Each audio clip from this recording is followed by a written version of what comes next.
Pi is an app and one of the first apps where you can earn cryptocurrency from your phone. And all you really need is a mobile phone and also to download the app from the App Store. And it looks like from there you can start mining Pi almost immediately. In this video, I wanted to test out the Pi network for myself and analyze whether or not this whole thing is some sort of massive fraud. Because I read a lot of different opinions and I hope this video can clear everything up. And like I mentioned earlier, all you need to do is download the app from the App Store and set up a Pi account. And this process is going to force you to enter some pretty basic information and also to use someone else's invitation code. But once you get that out of the way, you can start earning Pi almost immediately. And I know that I said mining at the beginning of this video, but I think earning is a better definition of what's really happening. And I'll make sure to explain this a bit more in the later parts of this video. But regardless of the technicality here, all you need to do to continue to earn Pi is to click a simple button every 24 hours. And as you move around the app, you're going to quickly notice that the app really tries to incentivize you to invite more people onto Pi. And if I'm being honest, this is one of the first things to raise some sort of alarm bell in my head, because it looks like some sort of multi-level marketing scam that you often see on Facebook or Instagram. And I guess the bigger question now is, should we be worried because of how the Pi network is being structured? Some of the most popular MLM scams are companies like Herbalife and also Amway. These companies are pretty masterful at recruiting new members to make more money. And the most ironic but evil part about these companies is you lose more money than you make working there. For example, just imagine working for a company like Herbalife.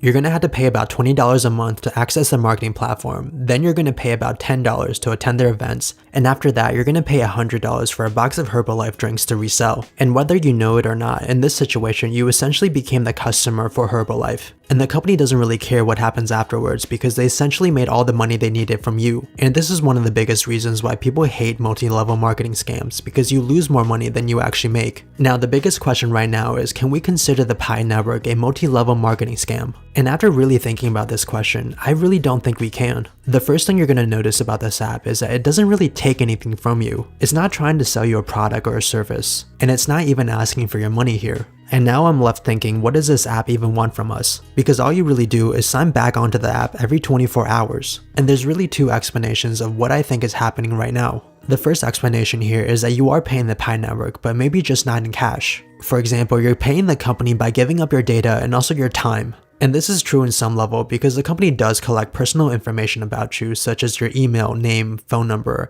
and also identifiers like user ID and also device ID. And they also might be making money off your time because every time you visit the app, you might see an ad or two. But after thinking about this seems like a pretty weak argument right now, since platforms like YouTube, TikTok, and Facebook are pretty much there to take your time and hit you with a lot of ads. So if you argue that the Pi network is a scam because of that, you would also have to argue the same thing for these social media companies. And I don't think setting up ads is the most lucrative way to profit off of millions and millions of people if this was a scam. Most of the scams that I come across are short-term cash grabs. Most of them have the bare minimum amount of information listed on their website, and their actions will quickly tell you that they're trying to squeeze as much money as they can from you in the shortest amount of time possible. But I don't really see that here. The actions of Pi network has always been consistent with their philosophy. For example, the strict information collection process could be an honest attempt to make sure that the users on the network are authentic real people. And the ads here might be the only way that these developers are making money because the project doesn't really take much or anything at all from its users. And so far, the company really hasn't done anything to tell me otherwise. In fact, the app even punishes people who tries to expand the network in a dishonest way. And I haven't seen a single case of identity fraud because of the application.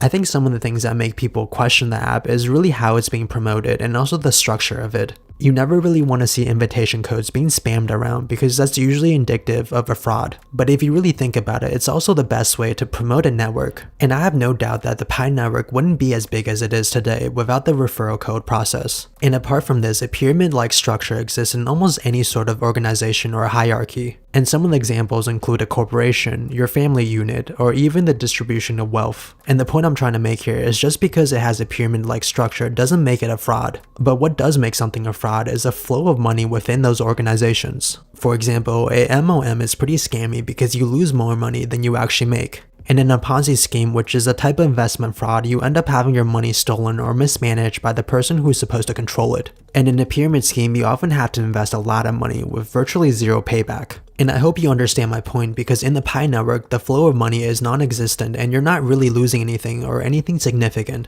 And what it really looks like to me is that the Pi network is trying to grow in an honest way. The company has pretty detailed plans on what it wants to do in the short term and also the long term. And if this whole thing is a scam, it's a pretty dumb one for sure. This would mean that the developers here, who are actually pretty smart people, are wasting their potential for a couple of hundreds of thousands of dollars in exchange for a lifetime in prison when they already have the capacity to build something real and functioning. That's one of the things that doesn't really make any sense for me, and you can see here that the developers don't really try to hide their identities in any sort of way. Instead, what it looks like to me is that they're really trying to re-engineer how a decentralized network works. You see, in something like Bitcoin, trust is placed on those who have the most computing power in the network. And this is because it makes more economic sense for people who have a big stake in the network to go with the network instead of going against it. And I'm sure you guys heard of this concept a million times, but Pi does something different with it. And instead of relying on those with the most computing power, Pi believes that social connection is the cheapest way to establish trust in a decentralized system. So basically, the more authentic people there are on the network, the more trustworthy the network is, since the network here can compare the Pi balance among users, and also do this process at a fraction of the cost. And this is one of the reasons that we actually earn Pi from our phone instead of mine Pi from our phone, because you can turn your phone off and still earn the same amount that you would have if the phone was back on. And this really means that every time you're logging back onto the Pi application, all you're really doing is checking in. And a good way to think about this is the teacher calling roll call and you pretty much raising your hand to show that you were there. So there's really no mining process from our end. And it just looks like they're keeping track of how much they owe you and whether or not you're a real person on the network. Here's a quick cost-benefit analysis of everything that's going on. Some of the potential benefits might include getting your hands on a digital asset before everyone else, and doing this with minimum work and zero investment. Now, I don't think this will make everybody a millionaire, but it might make people a couple $100 or a couple $1,000 depending on how much you earn.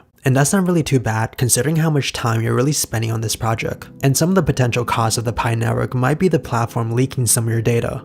For example, your email, your phone number, your name. But I highly doubt that because this is way too intricate just to steal your data. And also, the developers here aren't really camera shy and they're constantly promoting the product and doing what you expect an honest company would do given the situation and given their philosophy. And based on this, I noticed that the platform has a much higher upside than downside. Now, this will change, for example, if the platform starts asking you for money. But as of right now, I think it's a pretty good representation of what you're getting yourself into. And after doing the research for this video, I even decided to continue to earn some Pi on the application, because it really makes sense to me right now based on what I can potentially gain and what I can potentially lose. And for some reason, if you guys decided to join too, make sure to use my invitation code here. And a fun fact here is that Magic Tuna was actually the gamer tag I used when I had a PS3. And with that being said, I hope you guys found the video interesting. Make sure to like and subscribe. I'll see you guys again next time and update you guys on things like E2, the Pi network, or even investable companies. And I'll try to get the video out on time, but I can't make any promises. So with that said, thank you guys so much for watching and take care.